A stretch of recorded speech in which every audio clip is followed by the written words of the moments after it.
নরসিংদীর মাধবদীতে গত ২১ নভেম্বরের শক্তিশালী ভূমিকম্পে মুহূর্তেই কেঁপে ওঠে রাজধানী সহ পুরো দেশ। ৫.৭ মাত্রার এই কম্পনে শিশুসহ ১০ জনের মৃত্যুর পাশাপাশি ৬ শতাধিক মানুষ আহত হন। ওই ভূমিকম্পের পর ২২ নভেম্বর সন্ধ্যা পর্যন্ত ৩বার কেঁপে ওঠে বাংলাদেশ। এরপরই প্রশ্ন উঠেছে, হঠাৎ নরসিংদী কেন এমন শক্তিশালী কম্পনের উৎস হয়ে উঠল? সেই তথ্যই বিস্তারিত জানাচ্ছেন শেখ ফরিদ। নরসিংদীর মাধবদীতে গত ২১ নভেম্বর যে ভূমিকম্পের উৎপত্তি হয় তা মুহূর্তেই কাঁপিয়ে তোলে সারা দেশ। ৫.৭ মাত্রার এই কম্পনে শিশুসহ ১০ জনের মৃত্যুর পাশাপাশি আহত হয়েছেন ৬ শতাধিক মানুষ। মার্কিন ভূতাত্ত্বিক জরিপ সংস্থা USGS জানায়, ঢাকা থেকে মাত্র ৩০ কিলোমিটার দূরে মাটির প্রায় ১০ কিলোমিটার গভীরে শক্তির সঞ্চয় ঘটায় এই ভূমিকম্পের উৎপত্তি হয়েছে। এছাড়া প্রায় ৭ কোটি মানুষ বিভিন্ন মাত্রার ঝাঁকুনি অনুভব করেছে। এই ভূমিকম্পকে সাম্প্রতিককালের সবচেয়ে ভয়াবহ হিসেবে উল্লেখ করেছে আবহাওয়া অধিদপ্তর। RICL TMX, যুগের পর যুগ স্থাপনা থাকে মজবুত।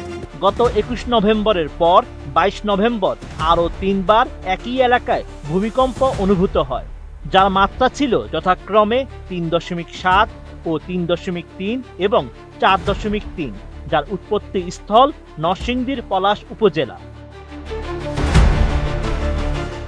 ঢাকা বিশ্ববিদ্যালয়ে ভূতত্ত্ব বিভাগের সাবেক অধ্যাপক ও ভূমিকম্প বিশেষজ্ঞ সৈয়দ হুমায়ুন আক্তারের মতে, নরসিংদীর ভূমিকম্প মূলত ভারতীয় প্লেট ও বার্মা প্লেটের অবস্থান পরিবর্তনের কারণে হয়েছে।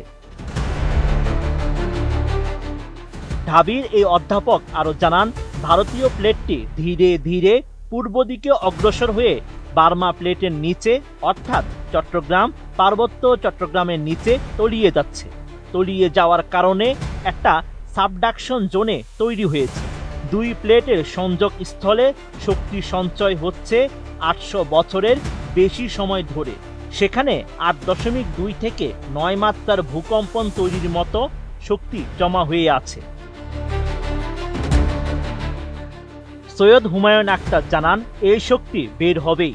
নরসিংদীর ভূমিকম্পের কারণে এখন সহজেই সেই শক্তি বের হয়ে আসতে পারে, আর সেটি হলে ঢাকা নগরী একটি মৃত্যুপুরী হয়ে ওঠার আশঙ্কা রয়েছে, যার ফলে রাজধানীতে গড়ে ওঠা ২১,৪৫,০০০ ভবনের মধ্যে ৮.৫ লাখের বেশি ভবন ধসে পড়ার প্রবল শঙ্কা রয়েছে। Sheikh Farid, ATN news.